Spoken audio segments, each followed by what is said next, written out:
ಜಪಾನಿನ ಝೂನಲ್ಲಿರುವ ಪಂಚ್ ಎಂಬ ಪುಟ್ಟ ಮಂಗನ ಕರುಣಾಜನಕ ಕತೆ ಸೋಷಿಯಲ್ ಮೀಡಿಯಾದಲ್ಲಿ ಸಿಕ್ಕಾಪಟ್ಟೆ ವೈರಲ್ ಆಗಿದೆ.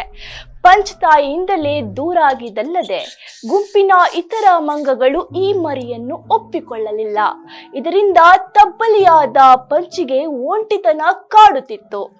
ಆಗ ಝೂನಲ್ಲಿದ್ದ ಸಿಬ್ಬಂದಿ ಗೊಂಬೆಯೊಂದನ್ನು ನೀಡಿದಾಗ ಪಂಚ್ ಅದನ್ನು ತನ್ನ ತಾಯಿಯಂತೆ ಭಾವಿಸತೊಡಗಿತು.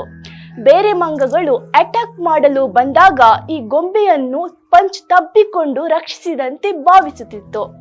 ಈ ವಿಡಿಯೋಗಳು ಸೋಷಿಯಲ್ ಮೀಡಿಯಾದಲ್ಲಿ ವೈರಲ್ ಆಗಿ ಎಲ್ಲರ ಕಣ್ಣನ್ನು ತೇವಗೊಳಿಸಿದವು. ಆದರೆ ಪಂಚ್ ಕತೆ ಇಲ್ಲಿಗೆ ಮುಗಿಯಲಿಲ್ಲ.